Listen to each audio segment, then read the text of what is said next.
We continue our discussion on enzymes and enzyme kinetics. What we discussed last time was Michaelis-Menten enzyme kinetics. Now, for this we have a particular reaction scheme where we have the enzyme react with the substrate to form what is called an enzyme-substrate complex.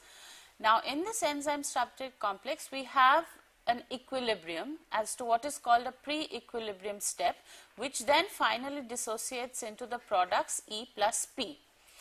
Now, you recognize that the enzyme is a biological catalyst. So, what happens is the enzyme retains its structure so that it can further on bind another substrate to transform the substrate again to the product. And we learned that there were 6 types of enzymes and belonging to different classes depending on the type of reaction that they catalyzed.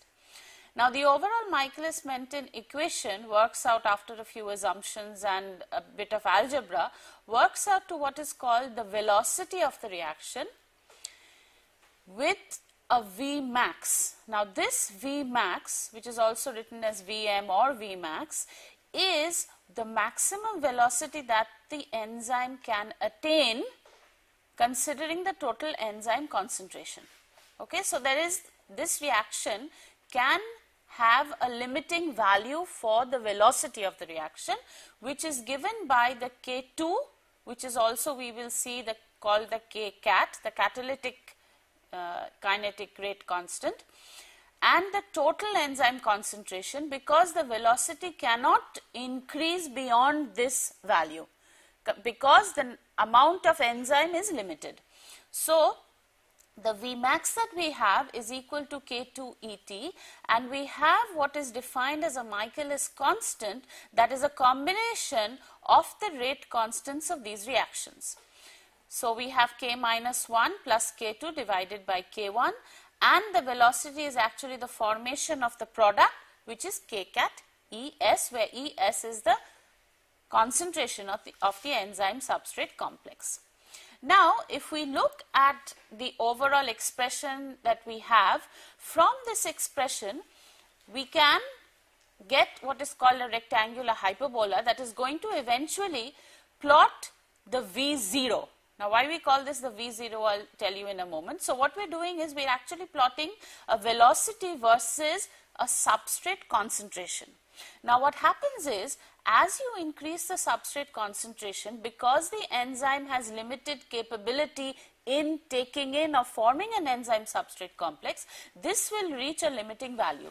And this limiting value is dependent on the total enzyme concentration that is available to you, and this is V max, the maximum velocity available. Now, if we go back and look at the expression that we have here, we did this last time, where if we substitute V as V max by 2, that is half the maximal velocity that is attainable, then what we can get is we can get the value for Km. So, Km is the substrate concentration for which half of the maximal velocity is attained. That is the definition for the Michaelis constant. Now, we are going to look at some features of the Michaelis constant as to what it means to have a low value for Km, what it means to have a high value for Km. But for now, you recognize that when we have a low substrate concentration, we have first order kinetics for this particular reaction, where V is proportional to the substrate concentration. We have here a V0 defined as V max S by Km. Now, you recognize this is actually the Michaelis-Menten form, where we actually have a Km plus S as the denominator, but since S is extremely small, usually less than 10% of the total substrate concentration, we consider this as the initial velocity, and this is what is used later for actual enzyme kinetics. When we consider the low substrate concentrations, the velocity is proportional to substrate concentration, where we have a first order reaction, and at high S it becomes 0 order, independent of the amount of substrate that you add, because there is limited capacity for the enzyme to take in the substrate to form the enzyme substrate complex.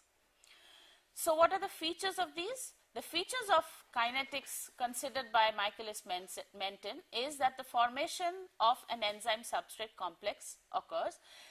It assumes that this enzyme-substrate complex is in rapid equilibrium with the free enzyme. So we have a rapid equilibrium here, that is the pre-equilibrium step, and the breakdown of the enzyme-substrate complex to form the products is slower than the formation of ES.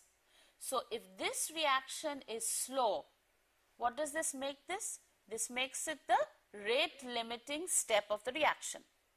Okay, so what we assume here, that the breakdown of ES to actually form the products is assumed to be slower than the formation of ES and also slower than the breakdown of ES to reform E and S. So we are saying, what are we saying here? We are saying that both K minus 1 and K2 are small.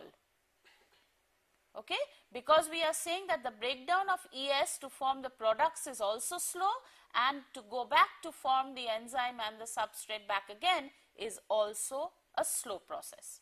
So these are the features that have come into Michaelis-Menten kinetics to actually get into the form of it, the expression that we get. Now, what do we have here? We have K2 as a rate limiting step. We have K minus 1 as also a small step. So what do we have? We have basically an association of the enzyme and the substrate to form the enzyme-substrate complex. So what we can actually define is, we can define an equilibrium here.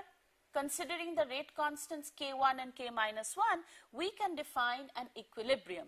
Now, that equilibrium can be an association. What is this association? It is E plus S to form ES. That is an association reaction. What is that K? It is the enzyme-substrate complex divided by the concentrations of the enzyme and the substrate, and at equilibrium, what is this? This is our equilibrium constant. If this is our equilibrium constant, we can find a delta G naught for this. So what we have is, for this particular binding reaction, we have an E plus S that takes us to the enzyme-substrate complex, and we have an association constant associated with it. You recognize that the units of the association constant are mole inverse, because the enzyme-substrate complex is in moles, the enzyme is in moles, and so is the substrate. Now, if I go for the reverse of this reaction, I am considering a dissociation of the enzyme-substrate complex back into the enzyme and the substrate. So that is also an equilibrium from the reverse side. So I have the expression which is just 1 by K, where I have an enzyme concentration, a substrate concentration divided by an enzyme substrate concentration, that makes the units of a dissociation constant molar units. So what I have is, initially I have an enzyme and a substrate that forms the enzyme substrate complex. The formation, you have to remember, you can just think of it, it is an association. So it is called an association constant, because you are associating the enzyme and the substrate to form the enzyme substrate complex. If this is, since this is an equilibrium, now what can I relate this to? I can also relate this to the rate constants. So what will my K be? It will be K1 divided by K minus 1, right? So you recognize that this, we have a thermodynamic concept to this as well as a kinetic concept to it. So we have an association constant, and the reverse of this is going to be a dissociation constant, and the units will change accordingly. Now, if I have tight binding, a tight binding will mean that I do not have dissociation. If I have a tight binding, the dissociation is not easy, right? So what does it amount to in the terms of complex form, in the terms of these constants? If I have a tight binding, I will not have dissociation, so I will have a low dissociation constant. but I will have a high association constant, obviously, because it's going to be 1 by, if we consider Ka, 1 by K is going to be our dissociation constant. Okay. So, if I have a high association constant, it means that the enzyme and substrate complex are bound. Okay. The enzyme and substrate complex are bound tightly. Okay. So, what do we have? We have an association and a dissociation. If I have a high association constant, what does it mean? I have tight binding. That means I am going to have strong association. Strong association means the enzyme and substrate are going to bind together very tightly. Okay. Now, for the certain reactions in Michaelis-Menten, there is another consideration that is made where we consider that the substrate concentration is very high. Okay. Now, if the substrate concentration, that is the initial concentration of the substrate, is much, much greater than the total enzyme concentration, then there are certain assumptions that we can make where we can consider the substrate concentration, free substrate concentration, to be approximately equal to the initial concentration that we started off with. This is very similar to considering a pseudo unimolecular reaction, right? Where suppose you have your reaction in water, what do you say? You said since the water is in excess, you consider a pseudo unimolecular reaction. Okay, so here you have the enzyme and the substrate, and you consider that the substrate is in very high concentration compared to the enzyme. And what we have is, we consider what is called an initial reaction rate, which is the initial velocity. Remember, I showed you in the first curve. Okay. So what we have is, we have the total enzyme concentration is equal to the free enzyme concentration, and what are the other assumptions we make? That the binding of the substrate to the enzyme is rapid. So what do we have? We have a rapid formation of ES and a slow breakdown of the complex, making K2 small and K minus 1 small. So what is K2? K2 is a rate limiting step. So what we have is, we have this K cat, which is also referred to as K2, which we will see in a moment why we call this K cat, and we have our specific expressions related to our K cat and our Km. Now, what is this K cat? This K cat is actually a direct measure of the conversion of the substrate to the product. Okay? It tells you what is called a turnover number, which I mentioned the first day when we started enzymes, where the number of substrate molecules that are actually forming the product per enzyme molecule per second is called the turnover number. Like, how many substrate molecules can be formed into product or can be turned over into product, because nothing is happening to the enzyme molecule, it is a catalyst. So what is it doing? It is transforming the substrate to the product. So there has to be a measure of its efficiency. The measure of its efficiency is going to come by this Kcat value. Now, we also know that the overall rate of a reaction is limited by what? The slowest step of the reaction, which is the rate determining step or the rate limiting step. So what will be the Kcat? The Kcat will be equal to the rate constant for the rate determining step. And which is this rate determining step? It is K2. Why is it K2?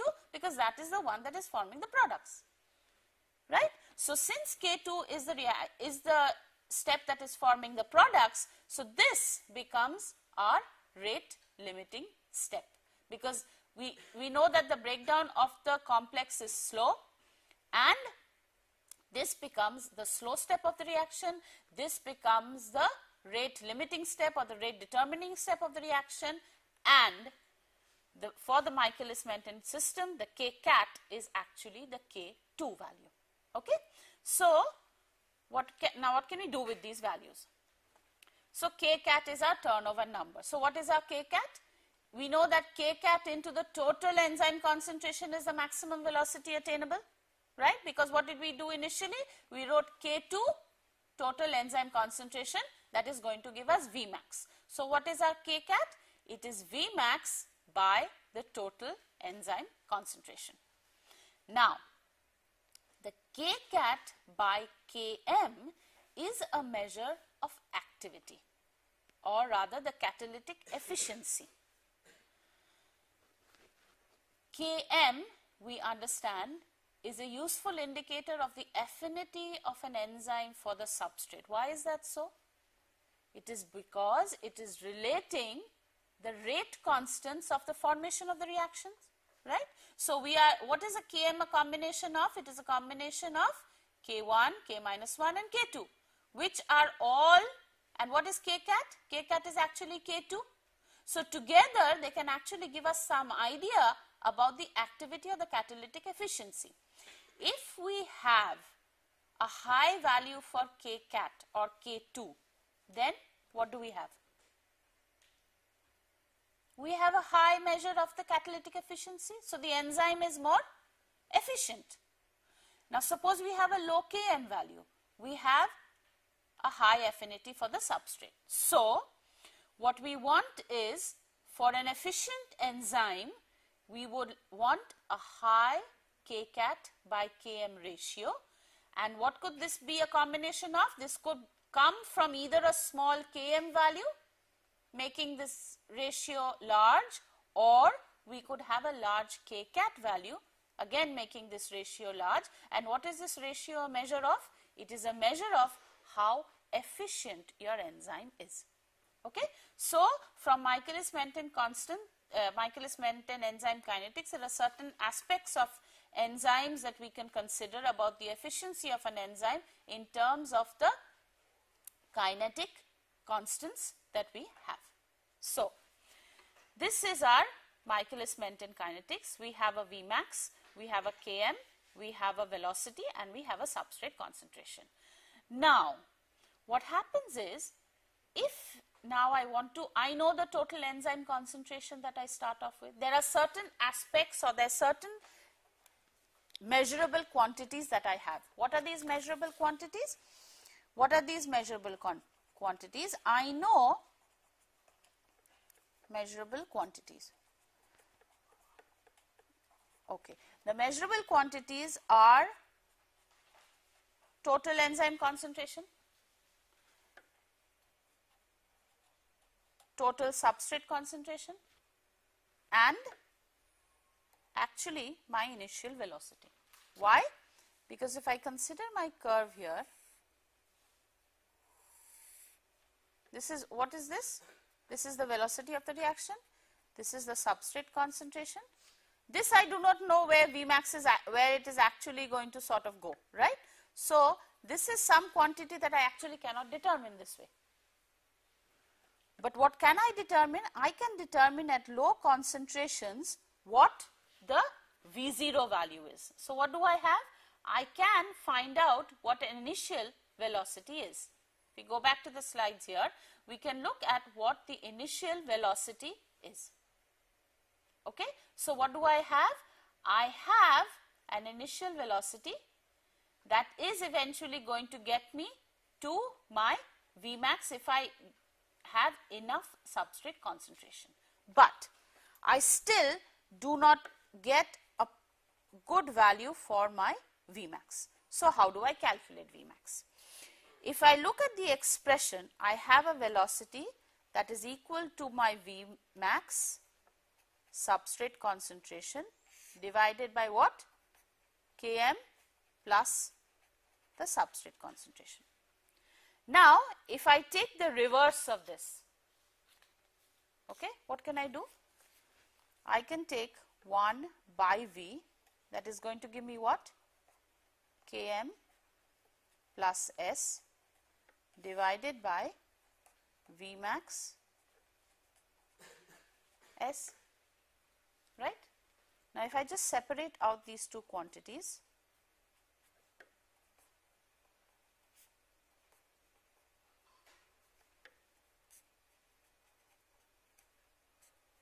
what am I going to get here?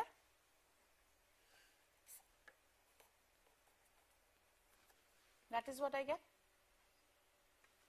I consider 1 by V from the Michaelis. I have just inverted the Michaelis-Menten expression, and I work out an expression where I have the form of y is equal to mx plus c, right. So, what can I do? If I plot 1 by v versus 1 by s, this is something I know, because I know what substrate concentration I start out with, and I can find out from my curve this initial value for V0. So, this is the velocity I know, the substrate concentration I know. So, what do I get? From the slope, I get Km by Vmax. And what do I get from the intercept? 1 by Vmax. Okay? This is exactly what you can do to get what is called a double reciprocal plot, also known as the Lineweaver-Burke plot, that is extremely important in enzyme kinetics. Okay? There is no enzyme kinetic reaction or plot that you can do without doing a Lineweaver-Burke plot. So, what do we have?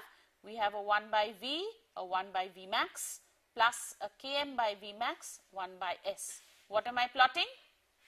1 by V on the y-axis, 1 by S on the x-axis, and what do I get as the intercept? 1 by Vmax. What is my slope? Km by Vmax.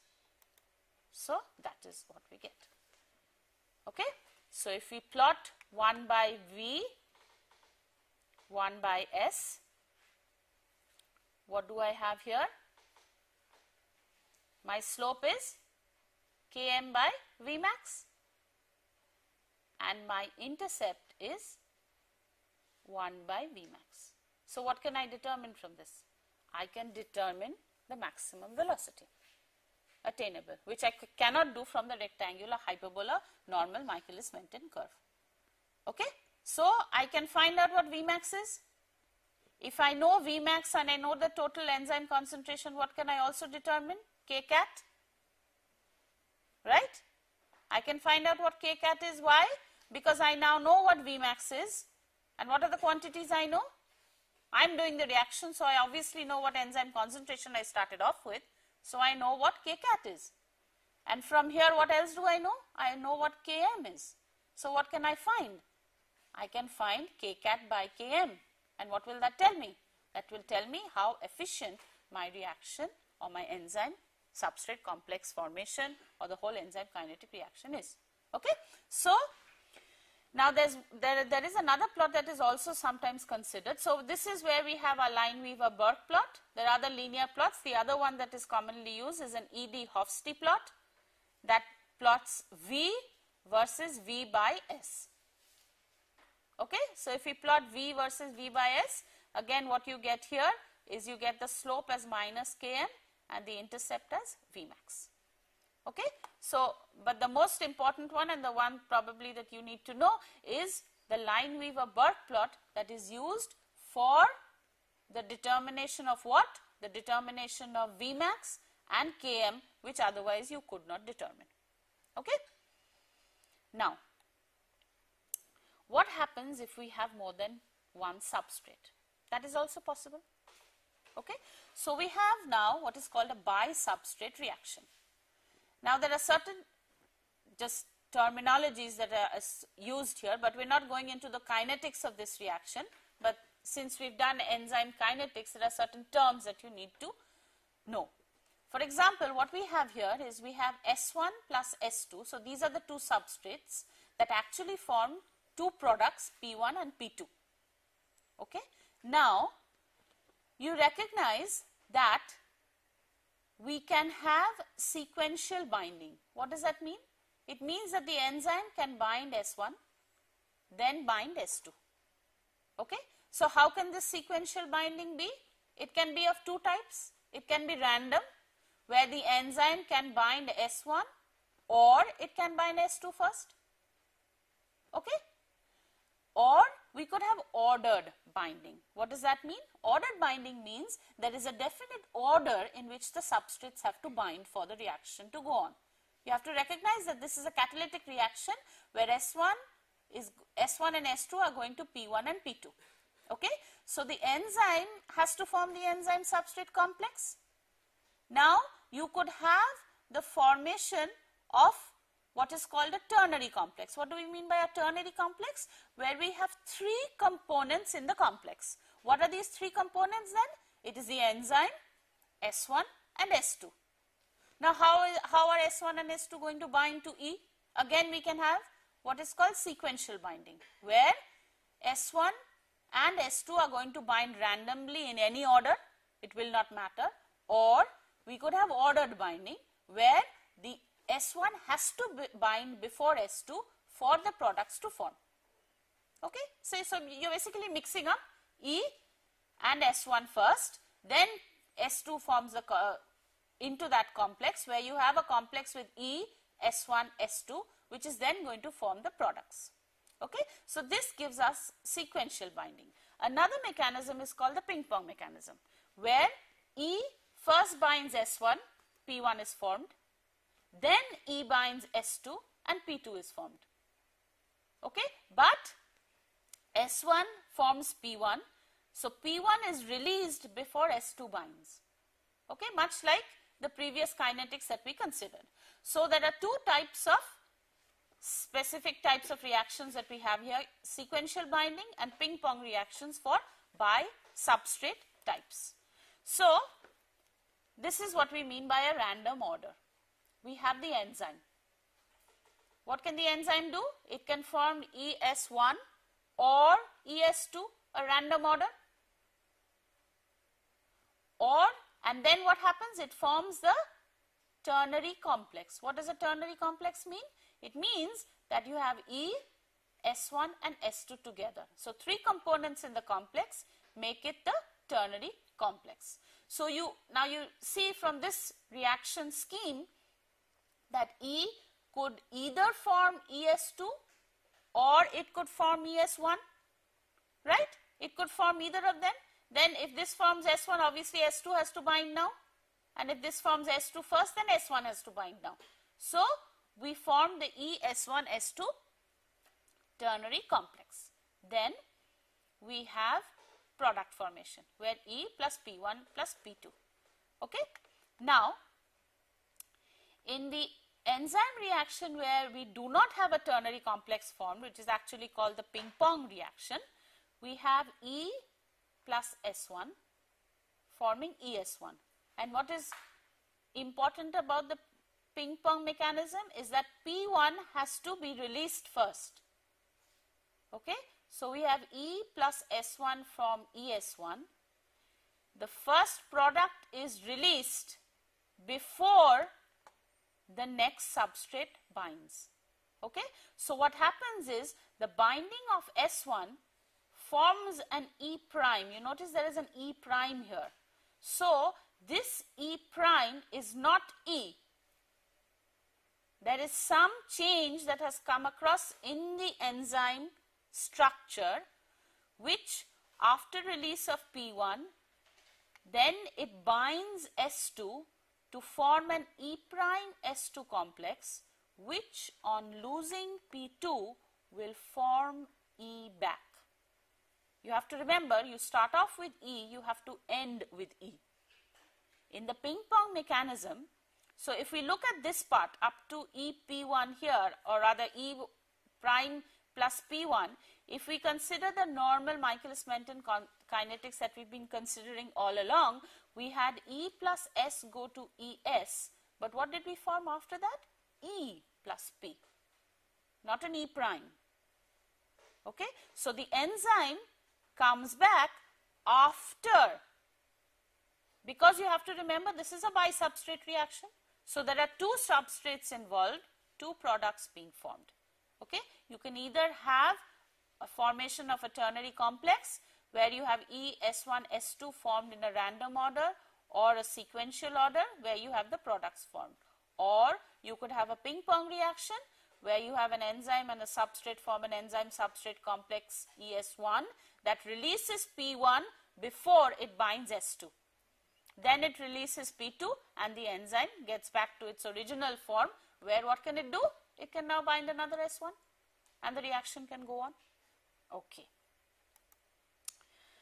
So we are talking about the interactions of enzymes, and what we now have to consider is the active site of the enzymes. Okay, what is there in the active site that is so important that we have a bisubstrate reaction or we have a single substrate reaction? There are specific interaction sites of the enzymes that have to bind to the substrate.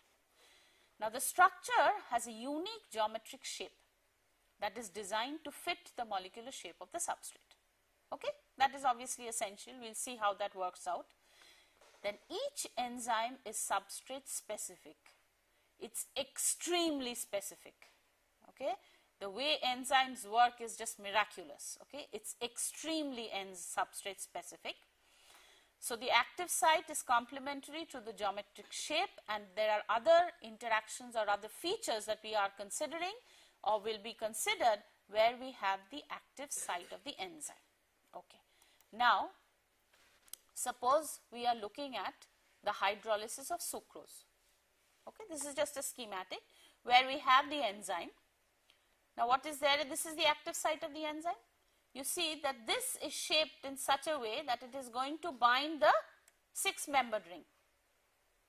This is geometrically shaped in such a way that it is going to bind the 5-membered ring.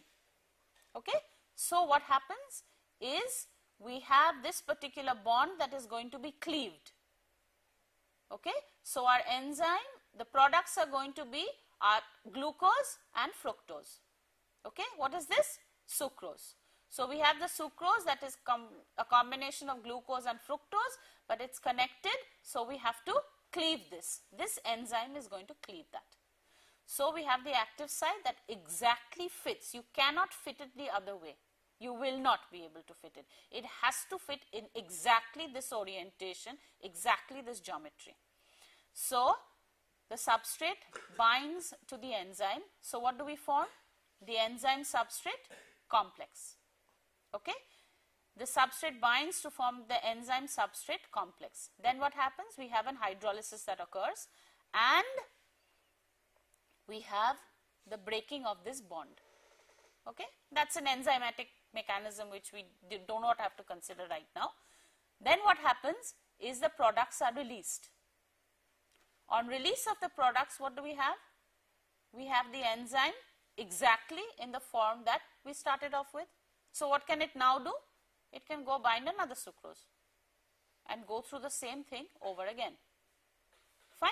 So it will keep on doing that, obviously. That's what it's happening in our bodies all the time. So we have a particular enzyme that is going to fit at the active site. But what we have to notice here is that the geometry is extremely important in the way the sucrose is going to bind to this particular enzyme. Now what we need to know is, see, this is a picture of the active site of an actual enzyme, and this is the substrate. You see how snugly it fits in here? Okay? That is showing you how the substrate can actually fit into the active site of the enzyme. Okay. Now, what are the amino acid residues that actually can form the active sites of enzymes? Okay. Now, you recognize that what are the interactions that are going to take place? They are going to be non-covalent type interactions, because we do not have a covalent linkage that is formed. Why? Because the enzyme has to lose the substrate, or rather it has to lose the product after a transformation. Okay? So once we form the enzyme-substrate complex, there are certain amino acid residues that can actually form these interactions. Now what are these? These are the charged residues, glutamine and aspartic acid. Okay? So what can it act as? It can act as a proton donor, right? So this is a specific type of reaction that it can act on as a proton donor, where it is going to form this. But you realize that if this is going to take place, then the pKa is low, right? So the reaction where this is going to take place has to be at low pH, right? So suppose, where can a reaction such as this take place in our bodies? In the stomach, where we have an enzyme called pepsin. Okay, this enzyme works at acidic pH, okay, which means that it's probably lined, the active site of the enzyme is probably lined by these amino acid residues. We can have lysine or arginine. What is that going to do? That is also going to act as a proton donor, or this, if it is in this form, it can act as a proton acceptor. Okay? So we can have two forms of each of these. For cysteine, we can have RSH, or we can have RS minus, which is going to act as a proton acceptor. And the most important one you have to remember is histidine. Okay? Why? Because this pK is around 6. So what do we have here? At some point, therefore, histidine can act as a proton acceptor, and it can also act as a proton donor. And this equilibrium is at a pH of 6, close to 6. Serine, ROH, this is the R, what is this R? This is the rest of the amino acid basically, or the rest of the polypeptide chain, let's call this. Then we have R, O minus. So what is it doing here? Again, proton donor, and if it's this species, it can act as a proton acceptor. Again, tyrosine, if this is the proton acceptor, then this can be the proton donor. Okay? So we will see how in certain enzymatic mechanisms, actually histidine, for example, we will do one specific example where we have histidine. In one of the steps, it acts as a proton donor. In another step of the reaction, it acts as a proton acceptor. Okay? Just because you have to remember that it has to get back to its original form. Okay. This is what I showed you last time. So we have a specific serine here that is going to act on an enzyme called chymotrypsin. We will look at the specific mechanism of chymotrypsin and see how the OH of serine actually takes part in this reaction. We have aspartic acid here and a lysine here. What is happening here? We have a particular electrostatic interaction, that is an ionic interaction, that is pulling this particular substrate into the enzyme active site. Again, we have an alanine that is coming here in an interaction where we are going to have another hydrophobic residue. Okay. So what do we have? We have the complementarity in terms of a geometric complementarity and an electronic complementarity. And considering the stereospecificity of the enzymes and the substrates that are usually chiral. Why are the enzymes chiral? Because they are proteins, and the proteins are composed of L amino acids. Okay? And substrates are also, we will see how specific they are later on. So if we have a substrate that looks like this, and we have a particular enzyme that looks like this. So what? So this H means it's hydrophobic in nature. The NH means that it has an amine group to it. A minus means it has a negative charge to it. Then we are going to have another hydrophobic group and an oxygen, say here. Now, if this particular substrate were to look for a specific enzyme active site where it is going to bind, then what would you expect for a hydrophobic interaction? Some other hydrophobic residue close by. Because you have to remember that the enzyme substrate complex has to form for the product to form. So, close by the hydrophobic group here, we will find another hydrophobic group. For the NH, we would expect what? Some sort of hydrogen bonding that might hold it together. For the negative charge that I have here, what would I expect at the active site? A positive charge, so that I have an electrostatic interaction. Again, a hydrophobic interaction for the other parts of the substrate, and so on and so forth. So once the substrate gets into the active site, now if we look at the active site, we see we have a favorable hydrophobic interaction here. We have a favorable hydrogen bonding here. We have an electrostatic interaction here. We have another hydrophobic set of hydrophobic interactions here, and again a hydrogen bonding here. So all this is going to loosely associate the substrate with the enzyme into forming the enzyme substrate complex that is eventually going to do what? It is going to find out, it is going to then from this complex undergo certain reactions to form the product, and the enzyme will retain, that's the H, the O, the plus, the two H's here and the OH. It will have to come to exactly back to the same structure if it has to bind another of these substrate molecules. Okay, now we have to consider the models in which this binding can actually take place. There are two models of binding to the active site. Now, what are we talking of? We are talking of the binding of the substrate to the active site. The two models are called a lock and key model and an induced fit model. You understand from the name itself, the lock and the key model, where the lock is the enzyme and the key is the substrate. So, you have a specific key that is going to fit into the lock. So, a specific substrate is going to fit into the lock, that is our enzyme. So, in each case we have an enzyme substrate complex formed, and the respective bonds in the substrate are formed or broken and the products released in both cases, because each of these are talking about how we form the ES complex. That is essentially what we are forming now. So, how can we form it? We can form it in what is called a lock and key mechanism or an induced fit mechanism. What are the features of this site or this model? The lock and key model, the enzyme binds a substrate in a region called the active site, which we have seen. Only certain substrates can fit the active site. And what helps the active site help the substrate bind? What is it? It is the R groups. So, either the hydrophobicity or the positively charged or the negatively charged or the hydrogen bonding, whatever you are talking about, it is all the amino acid side chains that are actually eventually taking part in the reaction. So, to form the enzyme substrate complex, we can have a lock and key model. We can have an induced fit model. What does this say? It says that the enzyme structure is actually not as rigid as a lock. Okay? It is slightly flexible. So, what it does is the enzyme and subsequently its active site can adjust its shape to bind the substrate. Okay? So, there is a slight modification that can occur due to the flexibility. Now, why will I say that this is flexible? Why can I say that the enzyme structure is flexible? Because we have all those torsional angles, we have all the bending that can occur, a slight change in what? In the polypeptide chain that can occur. And if this happens to occur near the active site just to accommodate the substrate, then we call it an induced fit model.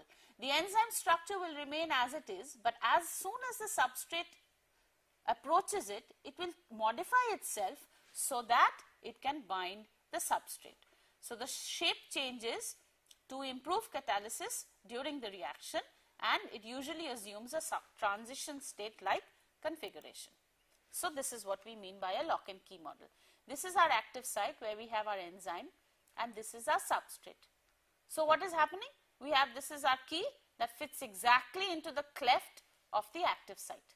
Okay? So, it fits exactly in here, and then you have your product formation, whatever. Say this could be analogous to that sucrose where we have our glucose and fructose.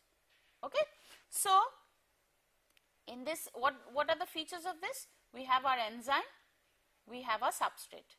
The enzyme substrate complex is formed that considers this enzyme to actually be rigid in nature, slightly rigid in nature, where this substrate fits exactly in that pocket or the cleft as it is called, and we have product formation.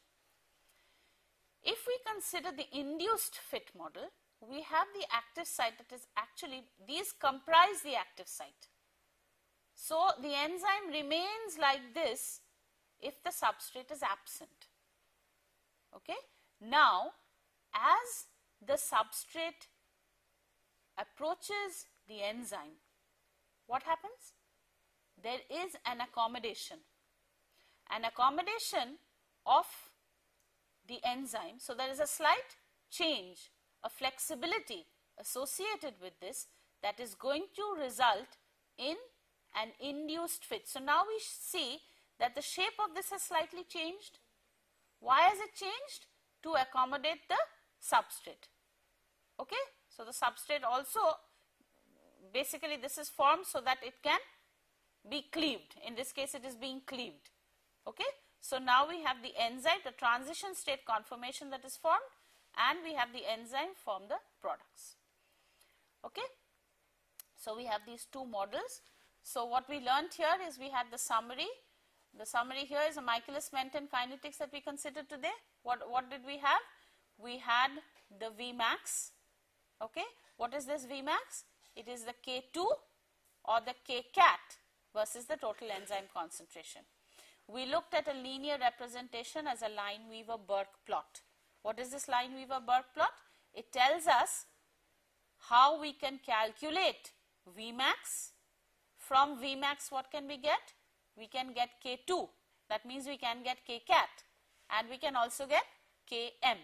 So Kcat and Km will tell us what? It will give us an idea about the catalytic efficiency of our enzyme. And we consider the active sites of the enzymes. What are the active sites telling us? The specificity of the particular enzyme.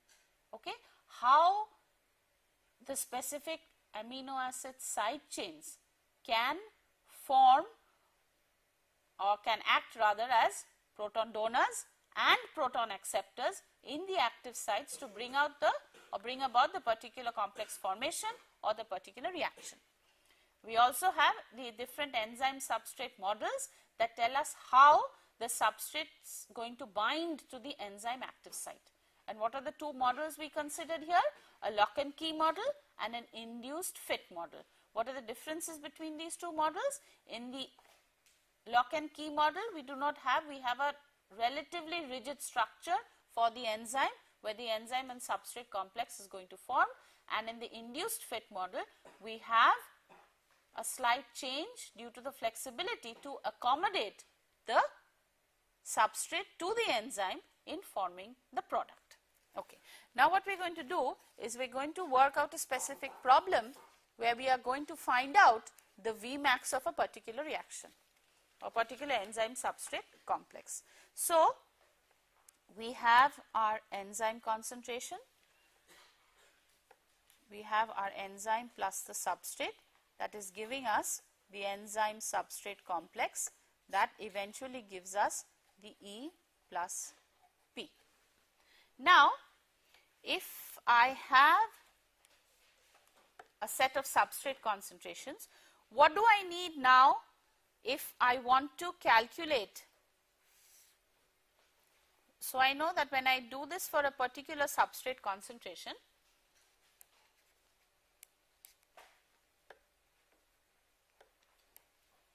this is going to be my Vmax, right?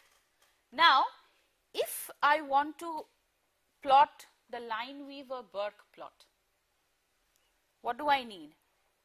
I need 1 by V, I need 1 by S, right?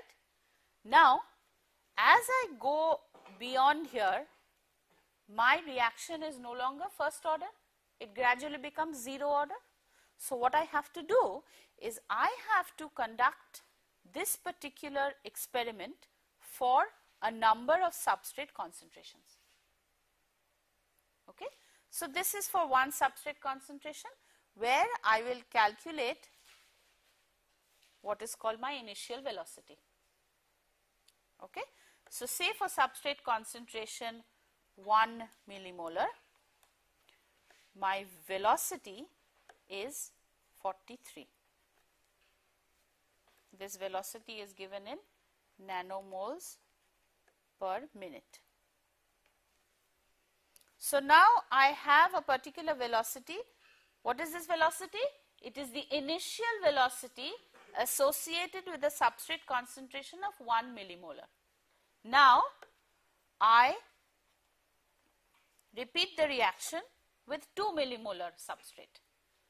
Then my velocity increases to 68 nanomoles per minute. I now go to 5 millimolar where I have 105 nanomoles per minute. 10 millimolar where I have 128 nanomoles per minute, and 20 millimolar where I have 144 nanomoles per minute. Now, if I want to determine Km and Vmax from the data that I have here, what I need to do is I have to calculate 1 by V, right, and 1 by S. Now, once I calculate 1 by V and 1 by S, what am I going to get? I can plot the data on a Lineweaver-Burke plot, and what is that going to give me? Something that looks like this. So, what have I plotted? 1 by V, 1 by S. What have I done? I have conducted the reaction at a variety of substrate concentrations and calculate the initial velocity for each of these substrate concentrations. Then what I do is I plot 1 by V versus 1 by S. What is this here?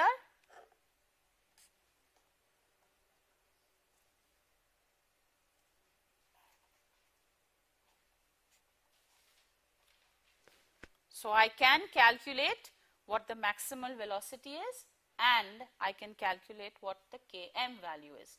If I knew what the total enzyme concentration is, what else could I calculate? K cat, right? So, this completes our discussion on enzyme kinetics for reactions where we do not have any inhibition. Okay? In the next class, we will see how enzyme inhibition can occur and what are the effects on the different plots that we have and what are the different types of inhibition that can occur. Thank you.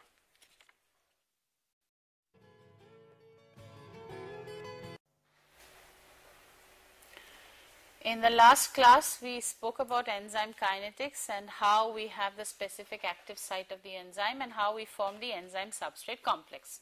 What we are going to speak about in this class is enzyme inhibition, okay? Because enzyme inhibition is a very important factor in determining drugs or specific compounds that are going to inhibit the action of definite or specific enzymes.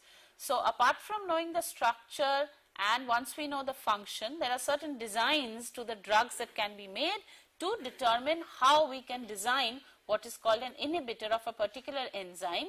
Now, what we want to do is, it means that we want to stop the particular reaction that the enzyme is catalyzing.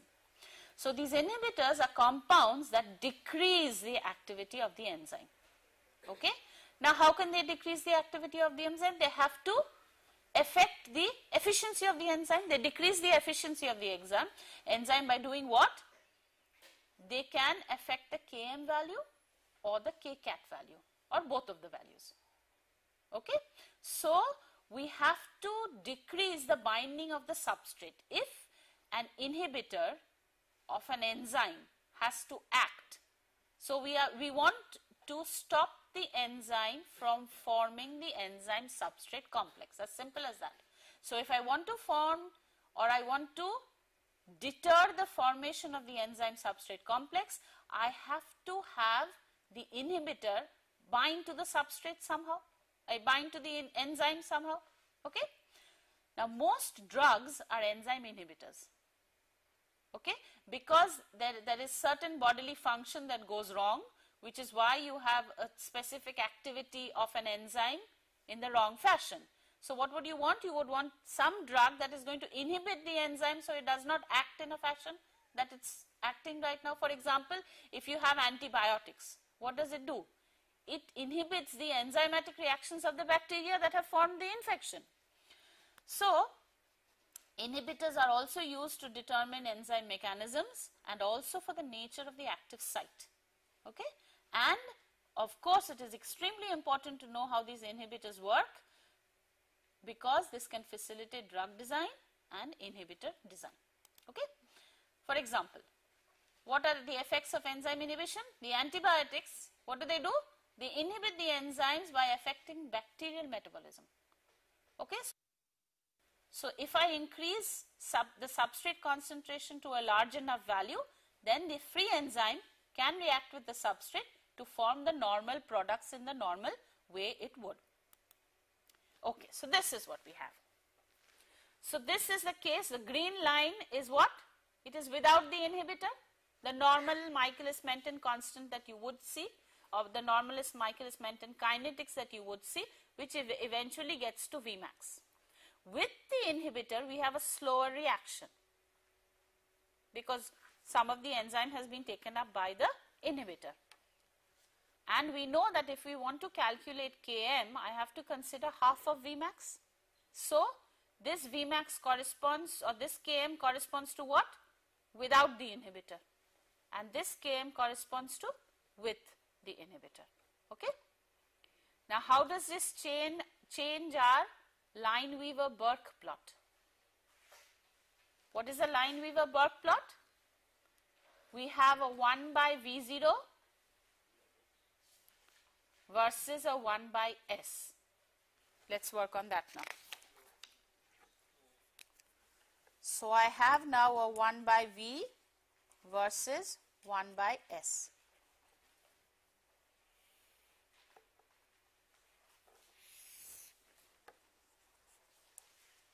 One by V, 1 by S.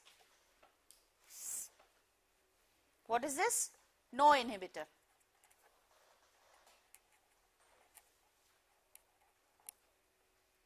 What is my y-intercept? 1 by Vmax. What is this? Minus 1 by Km.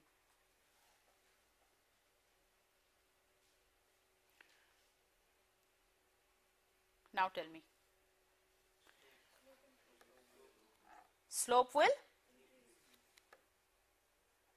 But the Vmax is the same. The slope increases, but the Vmax is the same. So let's use it.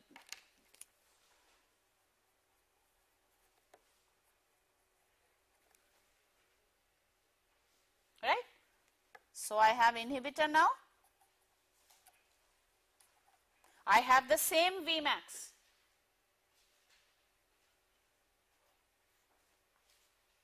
One minus Km prime. Fine. So I have no inhibitor in one case. In the next case, so what can I now determine? I can determine my Km values for the uninhibited enzyme, the Km prime value for the presence of the inhibitor.